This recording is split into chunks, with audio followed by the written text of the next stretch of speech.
नाज़रीन, मैं हूं अरसलान खोखर। आप देख रहे हैं PSL 11 स्पेशल ट्रांसमिशन। प्लेफील्ड के तहत बड़े शानदार मैचेस का सिलसिला लाहौर से कराची शिफ्ट हुआ। कराची जाते ही मैचेस लो स्कोरिंग हो गए। हम समझ रहे थे कि फास्ट बॉलर्स को बड़ी सपोर्ट मिलेगी, स्पिनर्स को बड़ी सपोर्ट मिलेगी, जैम्पा और ख़तरनाक हो जाएंगे, लेकिन कल के मैच ने काफ़ी कलई खोल दी और मेरा ख्याल है बहुत अच्छा किया पेशावर ज़ल्मी ने। एक चीज़ उन्होंने रन्स करके दिखाए कि सारे लोग जो पिच को कह रहे थे पिच ऐसी है वैसी है, तो उन्होंने ये रन्स करके दिखाए हैं। और ये रन्स करना मतलब दूसरी टीमों के लिए एक रास्ता खोलने के मुतरादिफ था। बाबर आजम और मेंडस एक आउट हुआ, लग यूं रहा था जैसे बड़ा स्कोर नहीं कर पाएंगे, लेकिन इन्होंने इतना कमाल किया, इतने शानदार तरीके से इतनी बैलेंस पार्टनरशिप बनाई, 191 तक वो पार्टनरशिप ले गए और बहुत कंपोजर नजर आया दोनों की बैटिंग में। उन्होंने चारों तरफ विकेट के शॉट खेले, हर बॉलर को अटैक किया। इवन बाबर आजम की कमजोरी, जैसे बार बार कहा जा रहा था कि जी बाबर आजम अरसा दराज से स्पिन को अच्छा नहीं खेलते, खासतौर पे लेग स्पिनर पे फंसते। जैम्पा जैसा वर्ल्ड क्लास स्पिनर, कल उन्होंने इतने खूबसूरत तरीके से अटैक किया, छक्के भी मारे, चौके भी मारे और पेसर को भी बहुत अच्छा खेले। मीर हमजा जैसे पेसर्स और अब्बास आफरीदी जैसे मुस्तनद पेसर्स, क्या एक दिन बुरा भी होता है, लेकिन चूंकि बैटिंग बहुत अच्छी थी तो मैं समझता हूं उनकी बैटिंग को क्रेडिट देना चाहिए। बॉलिंग तो उन्होंने की ही, अब्बास ने एक टाइम पे आगे 2 विकेट्स एक के बाद दीगरे ले भी ली थी। जब आउट नहीं हो रहा था तो उन्होंने फिर मेंडिस को एक अच्छी बॉल मारी, आउट हुआ, लेकिन उसके बाद आप देखिए जैसे समद ने आके बाबर का साथ दिया और फिर पूरी टीम ऐसे विकेट्स गंवा के नहीं गई। बाबर खड़े रहे, बेशक उन्होंने अपनी सेंचुरी नहीं की, समद को मौका दिया। ये बहुत अच्छा एक एलिमेंट था कि समद उनसे ज्यादा रन्स कर सकते थे, बाबर ने भरपूर मौका दिया, अपनी सेंचुरी को पीछे रखा, समद को आगे किया। समद ने 12 गेंदों पे 40 किया और फिर इस पूरी PSL 11 का सबसे बड़ा स्कोर 245 उन्होंने खड़ा कर दिया। इन सारी चीज़ों पर, बॉलिंग पर, बैटिंग पर, टेक्निकल एनालिसिस भी लेंगे, दीगर चीज़ों पर बात करेंगे। एक चीज़ पर भी आज ज़रूर बात करेंगे, वो है पाकिस्तान की फुटबॉल। हमारी लड़कियों ने कमाल किया, क्या कमाल किया, इस पर भी हम ज़रा बात करेंगे। हमारे साथ नूरिश खान मौजूद है। नूरिश खान क्रिकेट स्पोर्ट्स प्रेजेंटर भी हैं और साथ ही साथ स्पोर्ट्स जर्नलिस्ट भी हैं, हमारा रेगुलर हिस्सा है। फहद लियाकत साबिक क्रिकेटर हैं, साबिक क्रिकेटर के साथ साथ हमारा रेगुलर हिस्सा भी है, क्रिकेट एक्सपर्ट भी हैं। मुदस्सिर चौधरी साहब सीनियर स्पोर्ट्स जर्नलिस्ट भी हैं, हमारा रेगुलर हिस्सा भी है, क्रिकेट एक्सपर्ट भी हैं। फहद के ये वो खिलाड़ी जिनका जिक्र कर दिया मुदस्सिर ने, Chris Gayle, Rohit Sharma, AB de Villiers, ये दुनिया के तेज तरीन, 5 छक्के 4 मार के जिताया था। बिल्कुल, ये 360 खेलने वाले प्लेयर हैं, तेज तरीन प्लेयर हैं, लेकिन जहां 12,000 रन नजर आ रहे हैं वो इनसे कम मैचेस में बाबर आजम कर रहा है। ये बड़ी अजीब बात है। जी अस्लान भाई, देखिए इस पर डिपेंड करता है, वो टाइम और था और बाबर के ज्यादा रन्स किन टीम्स के खिलाफ है। देखिए हर प्लेयर के ऊपर एक फॉर्म आती है, उसको कहते हैं फॉर्म ऑफ हिज लाइफ। वो टाइम गुजारता है, उसके बाद उसको कंसिस्टेंसी में आना होता है, ठीक है। वो चीज हमारे प्लेयर्स के अंदर नहीं है। मतलब 2-2.5 साल हो गए बाबर को कि जितने आप ये बातें कर रहे हैं, रिकॉर्ड्स जो हैं वो 2023 या 24 तक की चीजें हैं। सही है, आगे क्या है, मतलब क्रिकेट तो रोज आगे जा रही है ना, क्रिकेट ने तो बढ़ते जाना है। वो एक वर्ड होता है स्टेगनेंट लाइफ में रहना, कि यार मैंने अपनी फॉर्म को स्टेगनेंट रखना है। जिस तरह के आप अभी विराट कोहली को देख लें कि वो IPL के अंदर किस किस्म की क्रिकेट खेल रहा है। मैं सिर्फ रन्स की बात नहीं कर रहा हूं, किस किस्म की क्रिकेट खेल रहा है। यानी कि उसकी जो हिटिंग कैपेबिलिटी है वो अभी भी इतनी ज्यादा स्ट्रांग है और वो अपनी इंडियन टीम का हिस्सा नहीं है।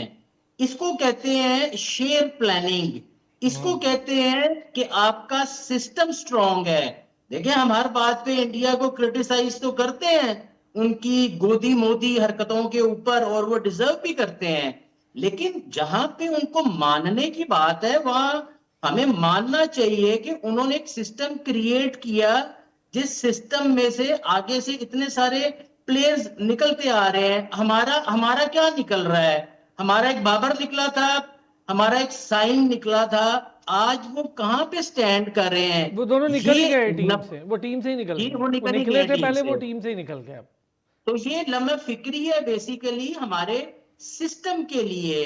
तो ये अब मैं आज थोड़ी सी कुछ नई चीजें भी आपके लिए लाया हूं, वो जब आप मुझे टाइम देंगे तो मैं आपको ठीक है, कुछ चीजें वो अगला सेशन टेक्निकली हम उस पर बताना बात चाह करते रहा हैं। हूं। आपकी टेक्निकलिटीज लाजमी, चूंकि हमें भी सुनने में मजा आता है, सुनने वाले भी हमेशा कहते हैं कि ज़रा टेक्निकल एनालिसिस भी बहुत ज़रूरी है। और क्रिकेटर्स ख़ास तौर पे मुझे कई दफ़ा वो अप्रोच करते हैं सोशल मीडिया पे या जिनके पास मेरा कॉन्टेक्ट है कि जी प्लीज़ ये ज़रा टेक्निकल एनालिसिस पे बात कर लें, चूँकि उनके अपनी फॉर्म और इन चीज़ों का मसला। अच्छी बात है, हमारा शो भी इसीलिए है। तो नूरिश, कल का मैच आपने विटनेस किया स्टेडियम में बैठ के मीडिया बॉक्स में, तो बड़ा मैच आपने विटनेस कर लिया। तारीख का सबसे बड़ा स्कोर डिफेंड कर गई, 159 रन से शिकस्त दे दी है कराची को। कराची के अंदर क्लूलेस लग रही थी कराची। मुझे तो बॉलिंग समझ नहीं आई कि यही पेशावर है जिसकी कमज़ोर बॉलिंग थी और ये कराची है जिसकी बॉलिंग बहुत बेहतर थी। और जैम्पा को जितना अच्छा खेला, स्पिनर्स को जितना अच्छा खेला, मेंडस तो क्या बात है, क्या खेला वो। सर मैं आपको एक बात बताऊं, एक तो it was like the stars are finally aligning, क्योंकि मेरा एपरेट भी बिल्कुल राइट टाइम पे आया and I got to witness a match के जो एक प्लेथोरा ऑफ रिकॉर्ड्स था। And trust me, words will never do justice के to the beauty with which Sufiyan Muqeem was bowling. आप बिलीव नहीं करेंगे, I was watching that match live और literally the ball was dancing on the pitch. मतलब मैं एक metaphorically इसकी बात कर रही हूँ कि line length everything was so on point कि जो सुफियान मुकीम की मैं स्पेशली जिक्र इसलिए करूंगी कि ही वाज ट्रेमेंडस कल। नाहिद राना की भी मैं बात करूं, द थिंग इज करेंगे इस पे, हम करेंगे इस पे, नहीं बॉलिंग नहीं, जी पहले बैटिंग, एक राउंड पूरा बॉलिंग पे करेंगे। लेकिन चूंकि जी जी बैटिंग की मैं बात करूंगा, पहला खिलाड़ी आपका बगैर किसी स्कोर के शुरू में ही आउट जी हो जी जाता है और वो होता ही हारिस है, वो हमें पता ही है। साइम अयूब, हारिस, ये फिक्स हो गए हैं कि यार जल्दी आउट हो जाएंगे।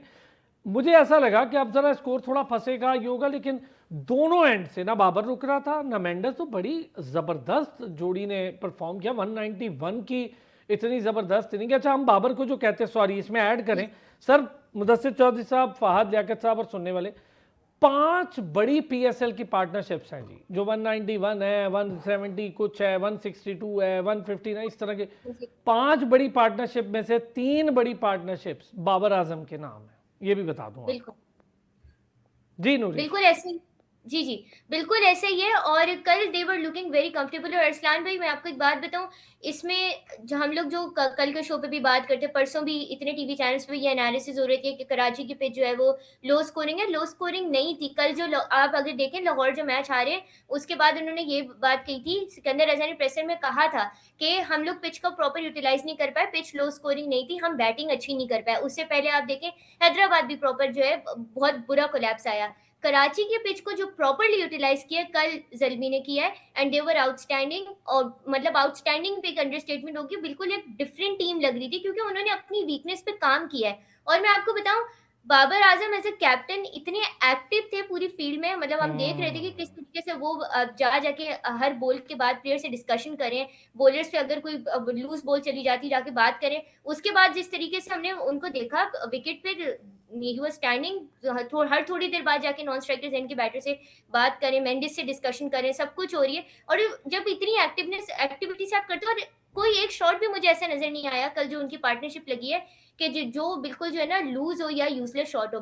मैंने ये question post match press conference में मोइन अली से किया था कि जब पेशावर जल्मी के 16th ओवर में 200 रन कंप्लीट हो गए थे, तो उस आप लोगों की क्या स्ट्रेटेजी थी? क्या आप लोग रन रेट सेव करने के लिए आगे का मैच खेल रहे थे या एग्रेसिव खेलने के लिए? तो उसमें मोइन अली ने यही कहा कि इट्स टू अर्ली कि हम रन रेट सेव करें, तो हम बस अपने आप को जो है ना वो we were just going with the flow. तो इसमें मैं आपको बताऊं, अगर 70% आप क्रेडिट पेशावर को देंगे, 70% नहीं 100% जाता है कल जिस तरीके से उन्होंने खेला, लेकिन इसमें काफी गलती कराची की भी है। कराची किंग्स का ऑलरेडी, अगर मैं कराची में बात करूं तो इतना कोई अच्छा रिकॉर्ड रहा नहीं है विन परसेंटेज के हिसाब से सबसे। और मैं आपको बताऊं, एक सरप्राइजिंग फैक्टर इसमें ये है कि कराची होम टीम होने के बावजूद कराची किंग्स का नेशनल स्टेडियम में सबसे कम विन परसेंटेज है, ये सारी टीम्स के मुकाबले में जो अच्छा, अभी तो क्राउड भी नहीं है, अभी तो ये भी नहीं कहा जा सकता कि बड़ा प्रेशर है, कुछ भी नहीं है, पता ही नहीं चलता कि कहाँ खेल रहे हैं, लाहौर में या। दूसरा, ज़रा एक चीज़ बड़ा मिसिंग हो गया, मैं चाहता था कि हम सारों में से कोई इस पर ज़रूर बात करें, एक एक कमेंट हम करेंगे, एक ब्रेक लेंगे। ये जो फील्डिंग है कितनी इंपॉर्टेंट फैक्टर होता है, ख़ास तौर पे आप वनडे में, टेस्ट में कहीं ना कहीं रिकवर कर जाते हैं क्योंकि 50 ओवर होती है, 5 दिन होते हैं। T20 में एक कैच, एक छक्का, एक चौका मिस हो गया, 10 रन पड़ गए आपको, वो रिकवरी बहुत मुश्किल होती है, कैच ड्रॉप करने की रिकवरी बहुत मुश्किल होती है। कल कराची किंग्स की फील्डिंग बहुत पुअर नज़र आई और मैं इस पर बड़ा खुल के भी बात करना चाहूँगा। दूसरा, अभी हम बॉलिंग की बात कर रहे थे, एक्यूरेसी में सुफियान मुकीम कमाल की बॉलिंग कर ही रहा है, पहले वो 4 विकेटें ले चुका हुआ है, फिर कल भी आपने उसको देखा, बहुत कमाल बॉलिंग की नाहिद राना शेयर पेस के साथ, और वो हिलने ही नहीं दे रहा बैट्समैन को। इसका मतलब है पिच वही थी, खेलने में फ़र्क था, समझ नहीं आ रही थी। पेशावर ज़ल्मी ने अच्छा रीड किया, माने बात कि बाबर की कैप्टनसी में आखिरी हारते और गिरते पड़ते भी मैच उन्होंने जीता है, तो अच्छी बात है, ये चीज़ समझ आती है। इफ्तिखार को जहाँ रखा था उसने एंड पे अपना काम किया और वो हैदराबाद के अगेंस्ट मैच जीते। लाहौर को क्या हुआ, बाकियों को क्या हो रहा है, क्यों इतनी जल्दी डर गए? आते हैं ब्रेक से, इस पे बात करते हैं। फिर आपको खुशामदीद कहेंगे। इससे पहले कि मैं ज़रा क्रिकेट पर लाजमी बात करूं, कल का दिन वैसे भी अल्हम्दुलिल्लाह पाकिस्तान की तारीख के बड़े तरीन दिनों में से एक होगा। एक हमने एटमी धमाके किए थे, तो पूरे पाकिस्तान के लिए एक हिफाजत की ज़मानत बना था, बहुत बड़ा प्राउड मोमेंट था हमारे लिए। एक अल्हम्दुलिल्लाह जब हमने जंग जीती 10 मई की, वो भी हमारे लिए, लेकिन उससे भी बड़ा जो दुनिया में पीस करवाना है, जंगे आखिरी हल पीस होता है, तो हमने भी पीस पर जंग एंड की, तो हमने बहुत बड़ा मोमेंट अचीव किया। कल भी इंशाल्लाह जो आज कल 3-4 दिन आप देखेंगे तो ये बड़ा मोमेंट। इसी बीच में पहली बार पाकिस्तान की लड़कियां, पहली बार हिस्ट्री में पाकिस्तान की लड़कियां बाकायदा सीरीज खेल रही हैं फीफा की, और बाकायदा सीरीज में, जो कि 77 ईयर्स में पहली बार लड़कियां उतरी उस सीरीज में, और उन्होंने उस सीरीज में तुर्क्स और कैक्वस आइलैंड जो है उसको 8-0 से मात दी। बहुत बड़ा मैसिव रिकॉर्ड है, ये हिस्टोरिक विन है पाकिस्तान के लिए। मैं पाकिस्तान की फुटबॉल फेडरेशन को, पाकिस्तान फुटबॉल फेडरेशन में जो वुमेन सेगमेंट को देखती हैं, उसकी हेड है मिशगान औरकज़ई, उनको, मोहसिन गिलानी साहब जो प्रेसिडेंट है Pakistan football federation, he is doing massive job और बहुत बड़े स्केल पर काम कर रहे हैं। मार्वलस जॉब है, बहुत मेहनत कर रहा है वो बंदा, जिसको पता नहीं लोगों को जो भी हो, लेकिन उसने फुटबॉल को पाकिस्तान में आके रिवाइव किया, बहुत बड़ी बात है। मैं पूरे पाकिस्तान फुटबॉल फेडरेशन को, लड़कियों को मुबारकबाद दूंगा। इस पे एक कमेंट आपका मुदस्सिर चौधरी साहब, फिर हम वापस इस बात पे सच्ची बताएं, एक कमेंट नहीं बनता, आपका पूरा एक प्रोग्राम मैं करूंगा, बट आप तो चूंकि अभी हम पीएसएल कर रहे हैं, तो फिर ये मैं पहले हमेशा कहता हूं कि जरा नाम हो। मैं अपने सुनने वालों को बता दूं जी, लैला बनारस साहब सारे कहते हैं, मैं इंशाल्लाह बहुत जल्द उनके साथ इंटरव्यू करते हैं। मरियम महमूद जिन्होंने गोल किया उनके साथ भी इंटरव्यू करते हैं, तो इन दोनों को बुलाते हैं, आप बेफिक्र हो। ये आपका खासा रहा है, ये आपका खासा रहा है, आप ना भी जीते तो फिर बुलाते हैं। अभी तो फिर हम बड़ी हिस्ट्री, बड़ा फख्र हुआ सर, बड़ा मजा है, लड़कियों ने खेला ही इतना जबरदस्त। असलान साहब, मैं हमेशा कहता हूं कि पाकिस्तान के कोने कोने में इतना पोटेंशियल है कि आपकी सोच है। बात सिर्फ ये है कि हमारी मुतलका फेडरेशन, बोर्ड्स, लोकल जो आपकी स्पोर्ट्स ऑफिसर्स हैं, वो सिर्फ वहाँ पे पहुँच जाएं। इस माहौल में जहाँ हमें दहशतगर्दी का सामना है, बदतरीन एक जो दुश्मन है, जो तकरीब कार है, सामने आके वार नहीं करता, उसका सामना है।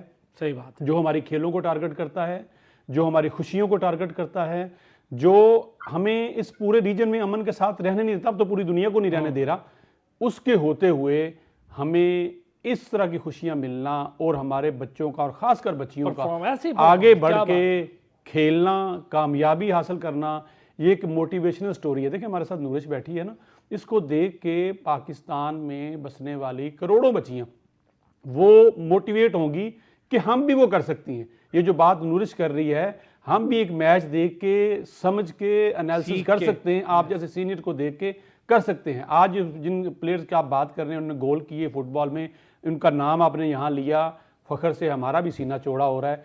कल को हमारी बेटियां, बहनें जब देखेंगी कि ये कर सकती तो हम क्यों नहीं कर सकते। अच्छा, आपने बड़ी प्यारी बात की। इसमें एक बस शॉर्ट सा एक एडअप करेंगे और हम आगे आपसे ही मैंने शुरू करना है। एक एडअप ये है, जब फेडरेशन ये तय कर लेना कि हमने अपने पाँव पे खड़ा होना है और हमने अब इसको, मैं आपको बताऊं, मैं सबसे बड़ा नाकिद रहा हूं नॉर्मलाइजेशन कमेटी का। यहाँ बहुत सारे लोग मुझ पर ये इल्ज़ाम लगाते हैं कि मैं उन्हें निकलवाने वालों में से था।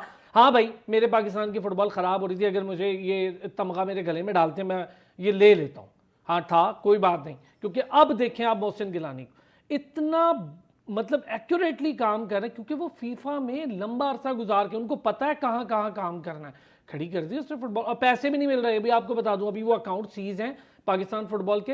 ये बहुत सारी जगह से फंड्स ले रहे हैं, गवर्नमेंट की तरफ नहीं जा रहे, बहुत सारी जगह से फंड ले रहे हैं और बहरहाल अपना मामला रन कर रहे हैं। और लड़कों के पैसे जो डेली पुरानी थी वो भी पे कर दी गई हैं लड़कियों की, बहुत बड़ी बात है, ये इंपॉर्टेंट फैक्टर। अब आते हैं सर, छोटा सा कमेंट करूं, 1945 में मेरा मैट्रिक था आई थिंक, उस वक्त जो हमारे हाई स्कूल के फुटबॉल के मैचेस होते थे ना, पूरा शहर उमड़ के आता था, दीवारों छतों No ग्राउंड doubt, के फुटबॉल से बड़ा अंदर प्यार सिर्फ है। इस बात पर लड़ाई होती थी कि हमने आगे बैठना है या मैच देखना है। पुटान गिलानी साहब आगे हैं, बेस्ट विशेस, उनको मुबारकबाद। बस उनके जिम्मे जो काम है, मैं हमेशा कहता हूँ जिसके जिम्मे सर जो अभी काम तक तो है बहुत अच्छा कर रहे वो हैं। कर मैं जाए। इसको बड़ा फॉलो कर रहा हूँ क्योंकि मैं वरना किसी को नहीं बख्शूंगा आपको पता है। आप देखिएगा, हमने ये इस पे हमारी बात करनी ही इंशाल्लाह करनी है। हमारी मेंस की टीम भी, वुमेन की इंशाल्लाह, टीम भी, इंशाल्लाह। अंडर 19 भी, एवरीथिंग आपको हॉकी और फुटबॉल में आपको नुमाया प्लेयर जो है बस सर दस्तक हॉकी नजर- का कुछ बेड़ा गर्क हुआ उस पर हम चले किसी दिन अलग से वो बात करेंगे। करते हैं। अच्छा जल्दी सी सर अब वापस आते हैं बॉलिंग को लेके। कोई टेक्निकल एनालिसिस फहद मुझे चाहिए आपसे, फिर जरा हम बॉलिंग पे और भी तबसरा करेंगे। मैं पहले बैटिंग पे जरा थोड़ा सा टेक्निकल बात करना चाहता हूँ। देखिए क्रिकेट जो है ना बेसिकली चलती है रिवर्स साइकोलॉजी के ऊपर। जो अच्छे मेंटोर्स होते हैं, जो अच्छे कोचेज होते हैं, जो अच्छे कप्तान होते हैं और जो अच्छे फास्ट बॉलर होते हैं वो रिवर्स साइकोलॉजी पे काम करते हैं। अब मैं ऑडियंस जो नए बच्चे हैं क्रिकेटर्स हैं उनको समझाता हूँ कि रिवर्स साइकोलॉजी क्या होती है। अब हमारे जमाने में क्या होता था अरसलान भाई, जब हम ट्रायल्स वगैरह के ऊपर जाते थे, मैं आपको अंडर 19 के ट्रायल्स की बात कर लेता हूँ। अब हर बच्चा जो है वो जब ट्रायल्स पे जाता है ना, उसकी एक साइकोलॉजी होती है कि यार वो अच्छा खेले। अच्छा वो अच्छा कैसे खेलेगा? वो अच्छा ऐसे खेलेगा कि वो अपनी शॉट्स दिखाएगा। मैं आपको एक बात बताऊं, जो लड़के सारी शॉटें खेल देते थे उनको हमारे टाइम में रिजेक्ट कर दिया जाता था। आपको पता है इस बात का? और किस चीज पे रिजेक्ट करता था कोच या सिलेक्टर? वो कहता था यार ये इसने तो सारी शॉटें खेल दी हैं। आप मेरी बात समझ रहे हैं? बिल्कुल बिल्कुल। सारी शॉट्स खेल देना क्रिकेट नहीं है। अपनी शॉट्स को रोकना क्रिकेट है। उसको कहते हैं रिवर्स साइकोलॉजी। ठीक है? बेहतर बात। अब कल बाबर ने स्कोर क्यों किया? उसने बहुत सारी शॉटें रोकी हैं। अब रोकी क्यों है? वो देख रहा था कि एक एंड से मेंडिस जो है वो डोमिनेट कर रहा है। अब पहली दफा बाबर आजम ने ना चालाकी से काम लिया है, ये मैं आपको बताऊं। उसने ये जज कर लिया कि यार मेंडिस जो है वो एक एंड से डोमिनेट कर रहा है, मेरे पे रन रेट का एज सच कोई प्रेशर नहीं आ रहा है, तो मैं अपनी गेम खेलता हूं। अच्छा जब उसने अपनी गेम खेल ली है तो रन हो गए। इसको कहते हैं रिवर्स साइकोलॉजी। फहद इसको कहते हैं बहुत जबरदस्त, बहुत इसको जबरदस्त। इसको कहते हैं कंपोजर। अब मैंने ये सारी स्टोरी पता क्यों बताई है? ये मैं 2 3 4 लड़कों पे फिट करने लगा हूं। साइम अयूब, ख्वाजा नाफे, मोहम्मद ये नवाज जो लड़का है नया, ठीक है, हसन नवाज और हारिस। हसन नवाज, हारिस, स्पेशली हारिस। हारिस का तो मुझे लग रहा है क्रिकेट से दिल उठ गया है। मतलब वो या तो अपने आप को रिचर्ड समझता है या वो ना फारिग हो गया मेंटली, वो क्रिकेट नहीं खेलना चाहता। और मैं होता जो उसने कल शॉट मारी है, मैं उसको अगले पीएसएल का एक भी मैच ना खिलाता। सर देखिए ऐसी पिछले मेंटोरिंग का पीएसएल में ऐसी मैंने होती उसकी है। गिन के रखी हुई है। पिछले पीएसएल में ऐसी उसकी 6 एक शॉट्स सेकंड हैं जिन पर इस्लाम वो जी, इसी मुझे तरह ना आउट हुआ है। बात, मैंने गिन के रखी मेरी हुई है। 10 बात, मैच है तो 6 मेरी हाँ बात जी, अब 6 ऐसे आउट हुआ है मेरी वो, बात इन्हीं शॉट्स। कंप्लीट होने दें जरा। अब साइम अयूब का क्या मसला है? साइम अयूब जो है रिवर्स साइकोलॉजी पे काम नहीं कर रहा, बहुत अच्छे। उसमें कंपोजर नहीं आ रहा। अच्छा कंपोजर का पहला स्टेप होता है सेल्फिशनेस। जब तक आप सेल्फिश नहीं होगे आप बिल्डअप नहीं कर सकते। बेहतरीन। जब तक आप बिल्डअप नहीं करोगे तो आपकी टीम को फायदा नहीं होएगा। इसलिए जो प्लेयर सेल्फिश होके अपनी इनिंग को बिल्डअप करता है वो बेसिकली सेल्फिश नहीं होता वो है, अपनी टीम के वो साथ बेहतर होता है, अक्लमंद वही टीम क्रिकेटर का होता स्कोर है। होता है। बिल्कुल बहुत अच्छे, बहुत जबरदस्त फहद। ये रिवर्स साइकोलॉजी मैं बहुत अच्छा पॉइंट आपने दिया है हमें। जरा नूरिश मेरा ख्याल है बहुत ही टेक्निकली बहुत अच्छी चीज़ है, सुनने वालों के लिए भी होगी। कल जो बाबर आजम की इनिंग है उसको लेके उन्होंने मिसाल बनाई। ये हारिस प्रॉब्लम नहीं समझ आ रही, यंग लड़के हैं, इतना खेला, कैप्टन भी बना दिया उसको। पाकिस्तान टीम के कैप्टन के भी नाम दे रहे थे हम तो, हमें तो खैर हम समझ ही नहीं आता हम क्या कर रहे हैं, लेकिन बहरहाल इतनी क्रिकेट खेलने के बाद कुछ तो सीखना ही चाहिए ना। देखिए हारिस के साथ अभी बहुत अच्छा पॉइंट इन्होंने रेस किया फाद साहब ने। हारिस के साथ, हारिस कह लें, साइम अयूब कह लें, जितने भी हम अभी स्पेशली हसन इन दो की नवाज मैं भी, बात, एग्जैक्टली लेकिन नाफिल। देखिए हसन नवाज के नाफिल, यस। साथ, हसन नवाज के साथ को मैं इसलिए इस लिस्ट में इंक्लूड नहीं करूंगी अरसलान भाई, क्योंकि उनके साथ जो इश्यूज है ना, वो उनमें किरदार हमारा भी थोड़ा सा ज्यादा है। बिल्कुल हमारा है, इस तरह हमारे उसकी हमारे से पोजीशनिंग मुराद बहुत ये, तंग की है हमने, बहुत तंग की है। बिल्कुल, हाँ हमारे से मुराद ऑफ कोर्स कैप्टन और उनकी मुदस्सिर बात कर चौधरी रही हूँ। साहब मुझे कसम गुस्से से से देख रहे हैं, मैं हैरान रह जाता हूँ जब आप इस तरह के करते हैं ना, मुझे बहुत गुस्से से देखा उन्होंने। सैकड़ों बच्चों का हक मार देते हैं इस तरह का कमेंट देख के। अच्छा, चलिए, हाँ, अच्छा मैं आपके पास आता हूँ जी नूरी। कमाल है यार, अल्लाह की कसम ना करें। नहीं, मैं ये कह रही हूँ, हम हमसे मुराद मेरी कैप्टन और उनकी मैनेजमेंट की थी कि देखिए आप उसको उनके प्रॉपर उस पे पोजीशन पे बैट करने के लिए भेज ही नहीं रहे। जब वो सेट होने लगते हैं, आप उनको जो उनकी पोजीशन चेंज कर देते हैं, उसके बाद जो है आप उनसे बॉलिंग का भी जो है ना उन पे एक्स्ट्रा प्रेशर डाल देते हैं जब होता नहीं। तो इस वजह से मैं हसन नवाज को इस लिस्ट में इंक्लूड नहीं करूंगी। बट अगर हारिस नहीं की नहीं बात करें, नहीं, देखिए हारिस, एक सेकेंड, जो मेरी बात है आप हसन नवाज को बिल्कुल इंक्लूड करेंगी। देखें, नंबर चेंज होने से ये किसी की जिम्मेदारी नहीं बनती है कि वो रिवर्स साइकोलॉजी पे काम करना छोड़ दे। देखें, नहीं मैं बैट्समैन, वो वो बात नहीं कर रही, बैट्समैन जो मैं होते हैं, भी कंप्लीट, एक सेकेंड, मैं ये पॉइंट ना मैं यहाँ क्लियर करना चाहता हूँ। हसन जी नवाज बिल्कुल अपने सही नंबर पे खेल रहे हैं। वो एक मिडल ऑर्डर है, वो ओपनर नहीं है। उसकी टेक्निक ओपनर वाली नहीं है। बेशक उसने अर्ली ऑन ओपन पे स्कोर किया हो, but he is not a opener. Okay आप हसन नवाज को अगर इस लिस्ट से निकाल देंगी तो हसन नवाज कभी भी ग्रेट प्लेयर नहीं बनेगा। Thank you. ओके ओके, नहीं, अच्छा देखिए ये भी कमेंट। देखिए फाद साहब, मैं इसमें ये कहना चाहूंगी, मैंने दो रीजंस की वजह से हसन नवाज को इस लिस्ट से निकाला है। एक तो ये कि साइम अयूब और हारिस का जो स्टाइल ऑफ प्ले है वो हसन नवाज से बहुत डिफरेंट है, एक सही बात। है, हाँ दूसरी आपका बात, अपना साइम स्ट्रॉन्ग अयूब, व्यू है, बिल्कुल। बिल्कुल। और दूसरी बात ये कि साइम अयूब और उनकी मोहम्मद हारिस की बात करें तो जैसा आपने कहा कि उनको ओपनर्स के लिए कंटेंडर कहा जाता है। साइम अयूब की तो मुझे समझ नहीं आती क्यों, बट उनको हारिस को ओपनर के लिए आपको अक्सर कहा जाता है उनको कंटेंडर। हसन नवाज को कभी भी ओपनर के लिए कंटेंडर नहीं कहा गया, और उनको मैं इंकरेज भी नहीं करूंगी इस चीज को कि उन्हें ओपनर कहा जाए, क्योंकि वो आई थिंक मिडिल ऑर्डर में एक फिट है। लेकिन मिडिल ऑर्डर में भी वो missing piece of the puzzle की तरह उन्हें प्रॉपर चांस तो दिया जाए। आप एशिया कप देख लें, कितना मतलब उनको मैचेस भी नहीं खिलाए गए। चलिए हम पोजीशन से आप कर लें कि ठीक है पोजीशन की हम बात नहीं करें, लेकिन मैचेस से ड्रॉप कर देना, इनकंसिस्टेंसी उसमें, तो एक काफी ज्यादा वो, और काफी ज्यादा जो है ना ये भी इम्पैक्ट करती है प्लेयर की। मैं डिफेंड नहीं करी, और मेजर रीजन ये है कि देखिए साइम अयूब और हारिस की स्टाइल ऑफ प्ले बिल्कुल डिफरेंट है। हारिस के साथ जो इशू है ना, हारिस के साथ इशू ये है कि वो मॉडर्न डे क्रिकेट को समझ नहीं पा रहे, वो ट्रांजिशन ही नहीं कर पा रहे कि अब क्रिकेट किस तरफ जा रही है।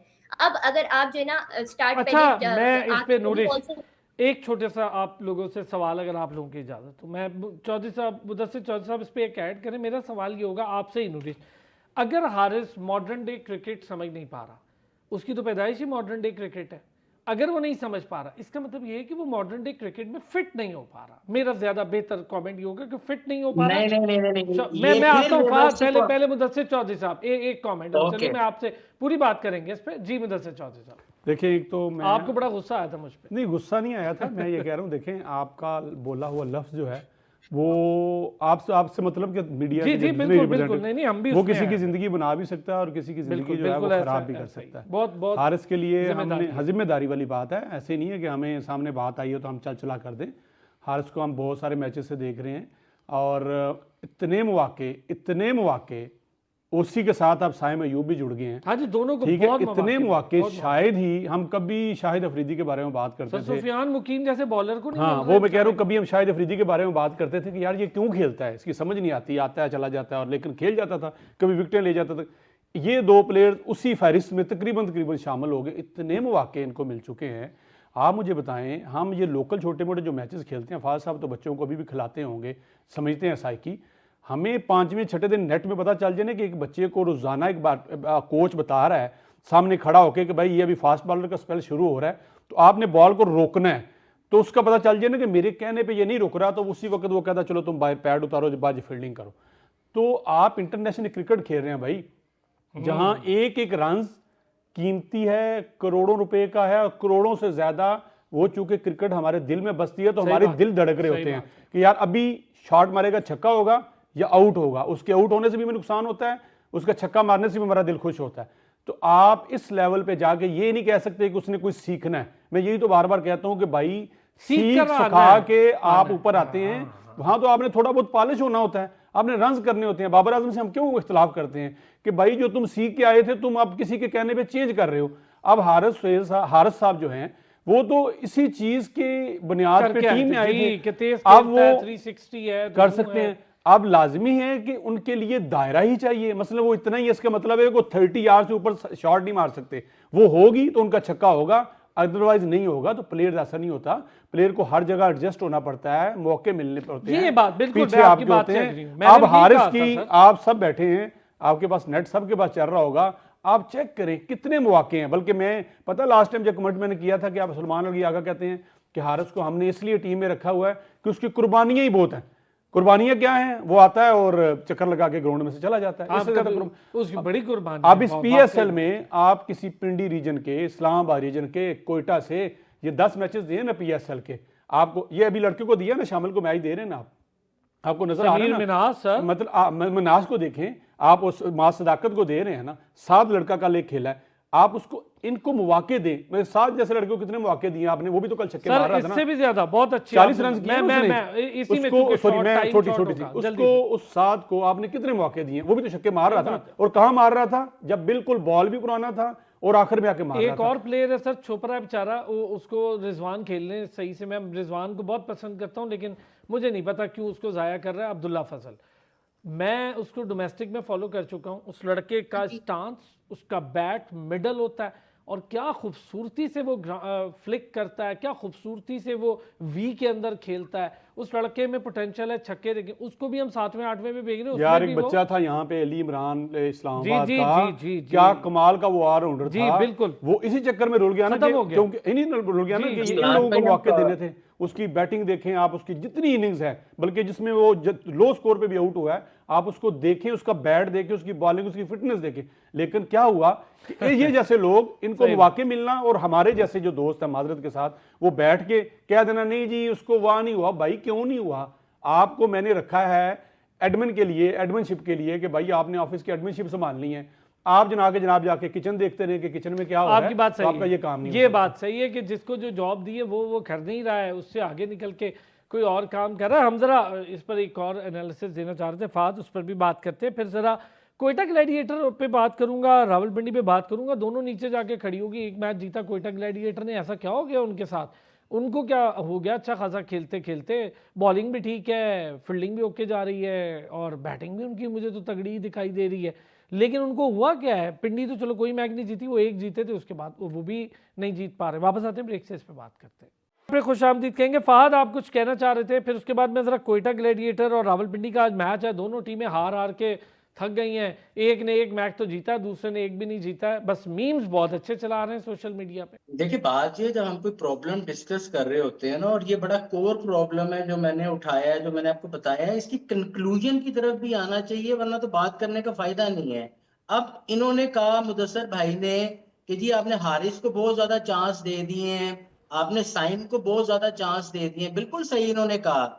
अब ये इतने ज्यादा चांसेस देने का मकसद क्या है या वजह क्या बनी? वो वजह ये बनी कि दोनों बच्चे टैलेंटेड हैं, ठीक है, ओवरली टैलेंटेड है ये, इनकी मेंटोरिंग सही नहीं हो रही। ये जो आगे आपने बात की थी, नूरिश ने भी बात की थी कि मॉडर्न डे क्रिकेट वाली, ये हारिस को का बेड़ा गर्क मॉडर्न डे क्रिकेट ने की है, नाफे का बेड़ा गर्क मॉडर्न डे क्रिकेट कर रही है। हारिस आपका आया भी पीछे तो फाद वो- भाई मॉडर्न डे क्रिकेट की बेस पे ही है ना, अदरवाइज तो उसके पास एक क्या है? सेकंड, उसे क्या वनडे खेलने को 10 मॉडर्न ओवर डे खेल के क्रिकेट दिखाए? इंडिया, बहुत अच्छा। मॉडर्न डे क्रिकेट इंडिया भी खेल रहा है ना, नहीं सारे खेल रहे हैं। आप और तरफ जा रहे हैं, आप और बात ठीक कर रहे है, हैं फाद नहीं, भाई। नहीं, सर जी, ये मैं मॉडर्न और डे बता रहा हूं। क्रिकेट पे ही अच्छा, आया है, इसी बेस पे आया है। अच्छा, मैं इस चीज को नहीं, एक मुझे एक अपनी सवाल है बात खत्म करने सर, दें एक ना। सवाल है फाद, मैंने सवाल लेना, सवाल तो सुने ना। ठीक है, बात हम कर रहे हैं, सारों की अपनी राय है और हर किसी की राय का एहतराम है। मेरा सवाल ये है, टैलेंट क्या चीज होती है? मेरा सवाल है आपसे, टैलेंट क्या होता है? टैलेंट होता है वसीम अकरम, टैलेंट होता है सईद अनवर, टैलेंट होता है जावेद मियांदाद, टैलेंट होता है Asian Bradman Zaheer Abbas, talent होता है वकार यूनुस, टैलेंट होता है नहीं नहीं यूनुस नहीं खान, नहीं ऐसे टैलेंट होता है वकार यूनुस। मेरी बात सुने यार फहद प्लीज। ओ भाई नहीं क्लब नहीं के मैं आपकी मैचेस से खेल बात कर नहीं आया करता था, अरसलान वो भाई, सीमेंट ये पिच पे टैलेंट बॉलिंग नहीं है। करता था वसीम अकरम। देखें यार मैं जो जो मैं कह रहा हूँ वो सुन तो लेना पहले मेरी बात। इन लड़कों ने प्रॉपर एकेडमीज से क्रिकेट खेली है, ये पहले अंडर 19 गए हैं, ये प्रोसीजर का हिस्सा है, इन्होंने शाहीन खेला है। और इस टैलेंट को क्या पॉलिश करना है कि इस टैलेंट को हम पाकिस्तान ला के पॉलिश करना है? कुछ इंसान ने खुद भी सीखना होता है ना। बाबर आजम को किसने सिखाया था? मुझे एक कोच का नाम बताए जिसने बाबर आजम को सिखाया था, मां सिवाय उनके जो उनके क्लब के कोच थे। उसके अलावा बाबर आजम को मैं तो भाई इसमें जाके कवर साहब करता हूं। हारिस रऊफ सबसे बड़ी मिसाल है। हारिस इस रऊफ पूरे भाई, शहर में यही तो पिंडी मैं इस्लामाबाद, जवाब सर दे एक सेकंड, इस पिंडी इस्लामाबाद में उसके बारे में मशहूर था कि वो टेप बॉल का बॉलर है, सही बात है। और आता है और छक्का नहीं मारने देता। इस पूरे पिंडी इस्लामाबाद बिल्कुल में यही मशहूर मशहूर था उनके। एक दिन मौका मिला, उन्होंने कहा जी लाहौर के अंदर जो है वो ट्रायल हो रहे हैं और हैं। वहां पहुंच जाओ। वहां गया तो उन्होंने उसको पेस की बुनियाद पर सिलेक्ट कर लिया सही बात। कि यार ये ना डेप्थ का बॉलर है। इतने साल गुजरने के बावजूद आज भी आप सिर्फ चारों इसी बैठे बात उसको का बॉलर बॉल है। देते हुए सही बात। आपको डर लगता है कि ये 25 रन भी चेंज करा सही देगा। बात है। क्या हुआ? टैलेंट ये क्या है? वसीम वकार या दूसरे जो बॉलर का हम नाम ले रहे हैं, ये उनके साथ तो कहीं मैच नहीं करता। अब मौका तो मिल गया ना, टैलेंट ही हुआ ना। आगे मॉडर्न डे क्रिकेट की वजह से आ गया कि डेप्थ में खेलेगा, करेगा, बॉल करेगा। लेकिन आज भी कोई भी कैप्टन दुनिया को उसको बॉल देते हुए डरता है कि 25 रन हैं। सर टैलेंट मैं यही कहता हूं फहद, टैलेंट वो होता है जो अपने आप को शोकेस करे Showcase यार, करे। इम्प्रोवाइज करे। हमें क्या ऐसा टैलेंट चाहिए कि हमें पता हो ये टैलेंट है और 10 साल हम खिला दें उसको और बाद में क्या टैलेंट तो बहुत बड़ा था, बस इसको संभाला नहीं गया। हाँ, हाँ, इसको संभाला नहीं नहीं किसी कर ने, पाए। किसी ने ये कोई संभाला टैलेंट नहीं है भाई फहद, मैं तो नहीं मानता। यार आप दोनों आपस में डिस्कस कर ले, मैं आपको जवाब, आप मुझे जवाब ही नहीं देने दे रहे। यार आप दे ही नहीं मैं रहे, आपको क्या अब वो reply जवाब आप करूं दे ही कि नहीं रहे talent ना। क्या होता है? जी आप दे ही नहीं रहे वो जवाब। मैं आपसे कह रहा हूं टैलेंट वो होता ही नहीं है जो टैलेंट शोकेस ना कर पाए, सिंपल इज दैट। आपने पहले एक जवाब दिया है, मैं एक बात कर रहा हूं, आप उसके अंदर आपने नया जवाब जब मैं यही आपको एक्चुअली ये मेरा आंसर था जो आपने क्वेश्चन कर दिया है। टैलेंट जो होता है ना, टैलेंट वो सारे टैलेंटेड होते हैं जो आपने 50 पहले चुनते हो, फिर आप 30 कर लेते हो, फिर आप 25 कर लेते हो, फिर आप 16 कर लेते हो, सारे टैलेंटेड होते हैं। ग्रेट प्लेयर वो बनते हैं जो रिवर्स साइकोलॉजी पे काम करते हैं, जिनके Agree. दिमाग में ये चीज आ जाती है कि ये इस वक्त करना है और ये इस वक्त नहीं करना। वो कहते हैं डूज एंड डोंट्स। जिनको डूज और डोंट्स का पता लग जाता है ना, वो वसीम अकरम बन जाता है, वो सईद अनवर बन जाता है, वो वकार यूनुस बन जाता है। यही मैंने बात पूरी करनी थी। अब मैं आपको अब 2 अब मिनट मैं आप मुझे दे। अब जो मैं शुरू में बात कर रहा था ना, इन सारों का मसला ये है कि ये अपनी शॉट्स को बहुत जल्दी खेल रहे हैं। ये ना पिच देखते हैं, ना ये बॉलर देखते हैं, ना ये सिचुएशन देखते हैं, ये जाके चला देते हैं।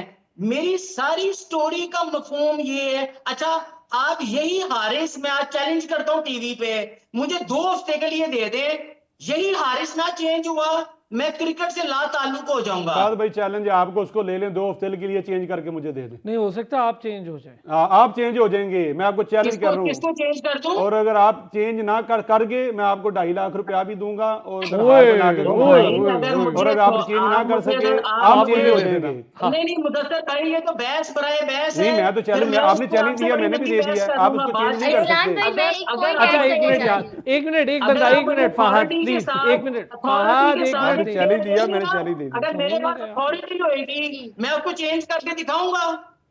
अच्छा चले, मैं आपकी बात पे ओके, हम इस पे जी नूरिश थोड़ी प्लीज। बहुत चेंजिंग कर दी है यार।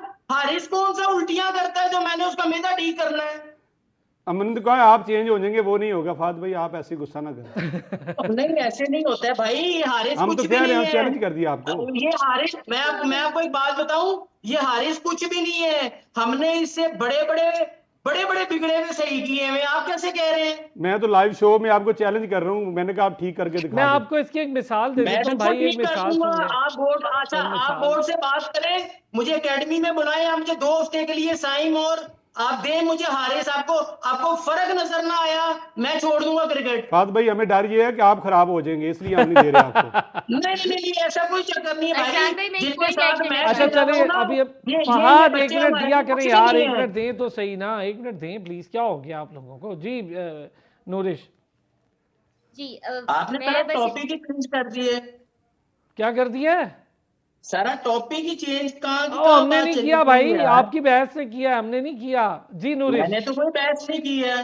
जी मैं ये कहना चाह रही हूँ कि देखें 4 बेसिक टेक्निकल एस्पेक्ट्स हैं कि जिसपे अगर इसको हम इन अ नटशेल समराइज़ करें ना, एक तो ये कि फुटवर्क नहीं होता, दूसरा ये कि राउंड द विकेट नहीं खेल पाते, तीसरा ये कि जो है अपनी जो बॉडी का वेट है ना उसको प्रॉपर आगे नहीं कर हाँ, पाते शिफ्ट शॉट नहीं कर खेलते टाइम, पाते, और बॉडी के चौथा वेट को शिफ्ट नहीं करते।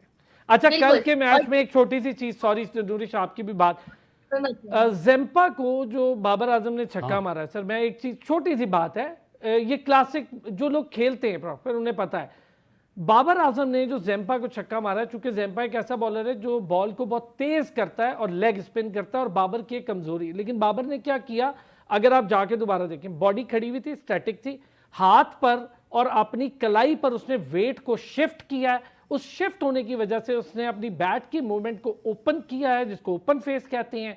ये मैं टेक्निकल चीज़ें थोड़ा आप लोग बेहतर बता सकते हैं, मैं तो बहुत छोटा हूं इसमें। उस टेक्निकल मूवमेंट की वजह से वो छक्का बहुत इजीली लगा। इसको कहते हैं बॉडी का वेट शिफ्ट करना। जी नूरिश।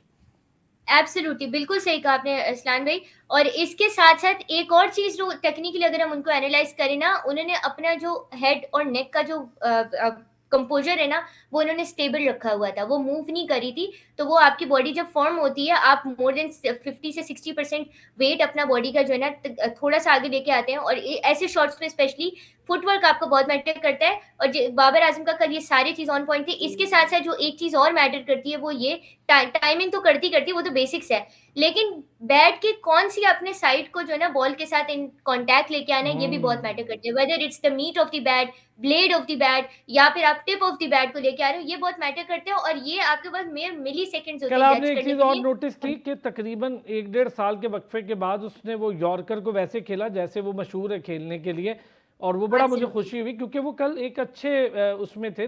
बाबर जैसा प्लेयर अच्छा खेलेगा, खुशी होनी चाहिए, हमारा असासा है, इसमें कोई बुरी बात नहीं है कि बाबर अच्छा खेले, हम खुश ना हो, बस यही करे। मेरा मानना है कि ऐसे ही करे, सीखे।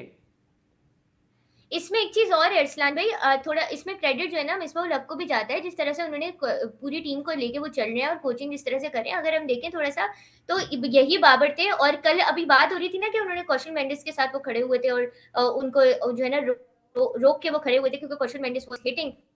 तो ये चीज उन्होंने कराची किंग्स के साथ भी की थी जब वो कराची किंग्स में थे बाबर आजम। लेकिन उस वक्त दूसरे एंड से उनको सपोर्ट नहीं मिलती थी, उनकी बात नहीं सुनी जाती थी। जब वो कप्तान थे कराची किंग्स के तो यही करते थे वो, उस वक्त उनकी बात नहीं सुनी जाती थी। लेकिन पेशावर ज़िम्मी की अगर मैं बात करूं तो टीम वर्क बहुत अच्छा है इनका। और चले, वो चीज हम नजर जरा आती वापस है आते हैं। आज के मैच में डिस्कस ही नहीं हुआ, इतना ज्यादा जबरदस्त मैच था भाई, छोटा सा रह गया। फहद, कोयटा ग्लैडिएटर रावलपिंडी, क्या वजह है रावलपिंडी हारे चली जा रही है? रिजवान जैसे अच्छे खिलाड़ी, बाकी भी नाम बड़े हैं वहां, लेकिन कोयटा ग्लैडिएटर एक मैच जीतने के बाद बिल्कुल ऐसे लग रहा है जैसे आउट ऑफ कलर हो गई है। इस्लाम भी जब बात वही है, काफी दफा पहले भी कह चुका हूँ कि बड़े नाम डालने से कुछ भी नहीं होना, कॉम्बिनेशन बनाना है। आप जितने ज्यादा बड़े नाम डालते जाएंगे उतना रायता फैलता जाएगा। सिर्फ ये है कि आपको, मतलब मैं जो बात कर रहा था ना, बेसिकली मैं इस सारी कोचिंग, इतने मेंटोर्स, इतने लोग बैठे हुए हैं, ये कर क्या रहे हैं? वही जो जो आप बातें देख रहे मैं हैं, कुछ भी यहाँ नहीं कर रहे। बैठ के कर रहा हूं, ये उन्हीं लोगों से ट्रांसफर हुई है। मैं कोई अपने घर से नहीं सीखी हुई बातें, सही बात। ये एक क्रिकेट लेगेसी ने मुझे सिखाई है ना। अच्छा, उस क्रिकेट लेगेसी में वो लोग भी थे जो यहाँ बेंचों पे बैठे हुए हैं, उन्होंने भी सीखी थी, वो आगे ट्रांसफर क्यों नहीं कर रहे हो यार? हाँ, ये अब क्या कह सकते हैं भाई, ये तो हम मेरा भी जो कहते हैं। इस सारी वकार यूनुस बहस हेड का कोच बनते हैं तो मकसद हमारी है, बॉलिंग का कोई मेरे जो सारी खासा ही बहस का खराब हो जाता मकसद है कि वो ट्रांसफर क्यों नहीं। अच्छा चलो यार, जो ओवरसीज प्लेयर आते हैं वो चलो अपने एक पैटर्न पे खेल रहे होते हैं। जो आपके लोकल स्टार्स हैं, जिस तरह आज बात हो रही है, साइम, चलो हसन नवाज है, नाफे है, भाई आपने इनको सिखाना है कि आपने अर्ली ऑन सारी शॉट्स नहीं खेलनी। अच्छा, इसका नुकसान अब पता क्या होना है? आप अपनी वनडे क्रिकेट भी बर्बाद हो गई, टेस्ट क्रिकेट भी बर्बाद हो गई। सही वो बात। इसलिए कि इन लोगों को शॉट्स ओपन खेलने की आदत, अब आपने वसीम अकरम की बात की ना, मैं अब आपको वसीम सर मैं अकरम चाहूंगा की जरा वापस क्वेटा ग्लैडिएटर पे आते हैं, इस पे हम मंडे को दोबारा डिस्कशन कर लेंगे। मुझे ये असल में पिंडी क्वेटा ग्लैडिएटर पे बात करनी है। फात, स्कोर क्या एक्सपेक्ट कर रहे हैं? क्वेटा ग्लैडिएटर अगर पहले खेलती है तो क्या स्कोर एक्सपेक्ट कर रहे हैं? और बहुत खेल चुकी है कराची में। मैं कोई एक्सपेक्टेशन नहीं बता सकता। मैं नजूमी हूं नहीं हूं, जिस तरह की ये टीमें खेल रही हैं। मैंने कराची को फेवरेट कहा हुआ था। कराची ने देखिए 80 में आउट हो गई, लाहौर 100 में आउट हो गई। इन इन लो इन इन इनकी क्या बता सकते हो? इनका क्या पता कि इन्होंने शाम को खेलने का मूड भी है कि नहीं। अच्छा, वैसे मैं आप कोई वाली बात करती है एक्सपेक्टेशन बता, मुदस्सिर चौधरी मैं साहब, कहूँ जो जी आप वो लाहौर के 150 लिए कह रहे करेंगे। थे। मैं कहूँ जी 150 करेंगे, ठीक है। क्वेटा 250 कर दे, वो 100 पे, ये कुछ भी कर सकते हैं भाई। बहुत अच्छे जी मुदस्सिर चौधरी साहब। देखिए कराची का मौसम बेहतर हो रहा है, और पहले जब उस दिन मैं आई था तो मैंने कहा था, सब कह रहे थे 180-90, तो मैंने कहा था आपने नहीं, मुझे यही कहा था, मैंने 50 से कहा 60। मैंने कहा 140-50 से ऊपर रन नहीं आएंगे, क्योंकि बारिश हुई है तो मौसम का बड़ा फ़र्क होता है। अभी वेदर कुछ बेहतर है, तो अभी रन जो हैं वो कल, चूँकि कराची खेली ही बहुत बुरा है, तो इस वजह से वो रन्स का मुकाबला नज़र नहीं आया, और पेशावर ने वहाँ पे रन्स किए हैं। अगर पेशावर ज़ल्मी रन्स कर सकती है, बाबर आजम फार्म में आ सकते हैं, तो कोयटा और इन दोनों का मैच भी अच्छे स्कोर के साथ मैच होगा, और मेरे ख्याल में 175 प्लस जो है रन्स वो होंगे, और मैच देखने लायक होगा। चाहिए ना, मजा भी हाँ, इसी होना चीज़ भी चाहिए। वन साइडेड मैच, उसने देखना हैदराबाद का मैच अच्छा था। मुझे बताइए, कोयटा के साथ प्रॉब्लम क्या? हमेशा यही हो रहा है, जब से मैं देख रहा हूँ 7-8 सीजन हो गए, शुरू में आती है एक मैच जीतती है, कॉम्बिनेशन अच्छा लगता है, 4-4 5-5 मैच ना रो हारना शुरू कर असल में शुरू में जब कोयटा ने पहले शुरू, पता जब पीएसएल शुरू हुआ तो कोयटा बहुत अच्छी टीम थी, और वो जीती भी। कोयटा मशहूर हुआ, कोयटा की टीम बड़ा, उसका सरफराज का भी बहुत अहम रोल था उसमें, इसमें कोई शक नहीं कि वो खुद बजाते खुद एक प्लेयर को अच्छा था या नहीं था, लेकिन टीम मैन था, ग्राउंड में एक्टिव रहता था, कैप्टन बहुत अच्छा था, सबको एक्टिव रखता था, काम लेना उसको आता था, किससे काम लेना, डांट भी लेता था। तो ये सारी चीज़ें उसमें कोयटा ने उस वक्त बड़ा कहते हैं अरूज उसने देखा। तो कोयटा का उस वक्त ना एक टैग लग गया कि कोयटा के अंदर जो लड़के खेलते हैं उनको मौके मिलते हैं। तो मेरे ख्याल में कोयटा मौके देने के चक्कर में अपनी वो टीम की जो कॉम्बिनेशन है वो नहीं बना पा रहा। और बाकी जो है, जैसे लाहौर देखें ना, वो इस मामले में बिल्कुल लिथल है, वो कहता है हमने जीतना है। उन्होंने वही टीम पिछले 4 साल पहले भी टीम देखें तो सेम टीम बनती है, एक दो लड़कों की गुंजाइश रखी है। तो पेशावर भी अब मेरे ख्याल उसी मोड पे चल गया, उनको पता चल गया कि ये लड़के हमें रखने तो हम चलेंगे। वाह, ये बात सही है, उन्होंने कोयटा को देखेंगे दूसरों पर हाँ, कोयटा का ये है जी, वो चूंकि उन्होंने बनाई थी एक, इस्लामाबाद देख लें, वो भी ऑलमोस्ट एक ही टीम पे चलता है। लेकिन यार समद कल बड़ा मजे का, ऐसा लड़कों को खेलना चाहिए जैसा समद खेला है ना कल।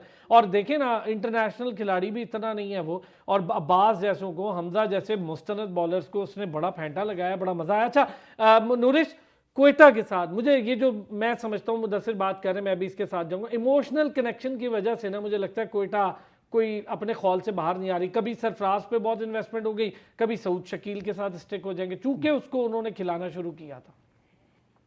आई एग्री, बहुत ओवर डिपेंडेंस हो जाती है, एक बैलेंस होना ज़रूरी है, और आई थिंक ये चीज़ हैदराबाद के साथ भी है।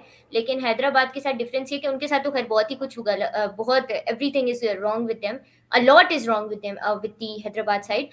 कोयटा के साथ ये है कि क्योंकि वो पीएसएल का इतना सारा एक्सपीरियंस है उनके पास, पुरानी टीम है, तो जाहिर बात है वो उस होल में आई थिंक उन्होंने अपना लिया वो चीज़। लेकिन अगेन बिल्कुल सही कहा आपने, हर सीजन की तरह इस साल भी यही है। और लेकिन देखिए इस साल तो उनके अपने, मैं इसको मिस्टेक्स भी नहीं कहूंगी, मैं ब्लंडर्स कहूंगी, इसको नेग्लिजेंस कहूंगी। हसन नवाज से बॉलिंग करा रहे हैं, मतलब इतनी क्या डेस्परेशन है? It's not like you are out of options, it's just कि आप प्रॉपर, दिस जस्ट शोज कि आप प्रॉपर अपना होमवर्क नहीं कर पा रहे या तो। और बिल्कुल ओवर डिपेंडेंस की भी इसमें बात आ रही है।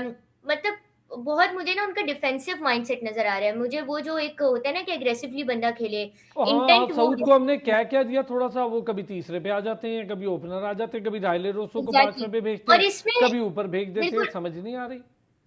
बिल्कुल, और अरसलान भाई टू बी ऑनेस्ट, बस नूरिश इस पे मंडे हम इस पे मजीद बात करेंगे। बहुत शुक्रिया Noorish Khan, thank you so much.